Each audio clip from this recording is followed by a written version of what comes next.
हो गया बिहार में सबसे बड़ा खेला। बिहार से आ रही है इस समय बड़ी खबर। जन स्वराज पार्टी के संस्थापक और चुनावी रणनीतिकार प्रशांत किशोर ने बुधवार को ऐलान किया कि वह बिहार विधानसभा चुनाव नहीं लड़ेंगे। प्रशांत ने कहा है कि वह पार्टी को मजबूत करेंगे और यह फैसला पार्टी के व्यापक हित में लिया गया है। वहीं उनकी इस घोषणा पर भाजपा और राजद ने तंज कसते हुए कहा है कि हार के डर से बहाना बनाया जा रहा है। एक साक्षात्कार के दौरान प्रशांत किशोर ने कहा कि अगर जन स्वराज पार्टी बिहार में जीतती है तो इसका असर पूरे देश की राजनीति पर पड़ेगा। देश की राजनीति की दिशा बदल जाएगी। पार्टी ने तय किया है कि मैं विधानसभा चुनाव नहीं लड़ूंगा। इसलिए पार्टी ने राधेपुर सीट से तेजस्वी यादव के खिलाफ किसी और उम्मीदवार को उतारा है। अगर मैं खुद चुनाव लड़ता हूं तो संगठनात्मक काम पर ध्यान नहीं दे पाऊंगा, इसलिए यह निर्णय पार्टी के बड़े हित में लिया गया है। चुनाव में त्रिशूल विधानसभा की स्थिति बनाने पर उनकी पार्टी क्या राजग या इंडिया गठबंधन का समर्थन करेगी, इस पर प्रशांत किशोर ने कहा है कि ऐसी स्थिति की संभावना ही नहीं है। अगर हमारी पार्टी को 150 से कम सीटें मिलती हैं तो चाहे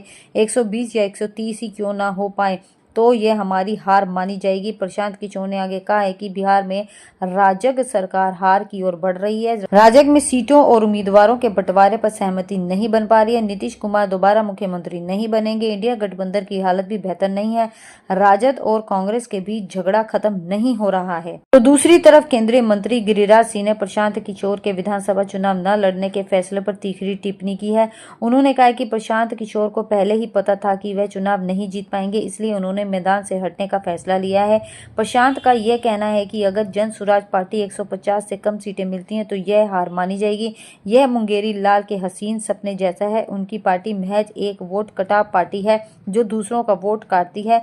जन स्वराज राजद की बी टीम बनकर रह गई है। तो एक और राजद के प्रवक्ता मृत्युंजय तिवारी ने कहा है कि प्रशांत किशोर को समझ में आ गया है कि उनकी पार्टी को बिहार विधानसभा चुनाव में करारी हार मिलने वाली है, इसलिए उन्होंने चुनाव न लड़ने का बहाना लिया।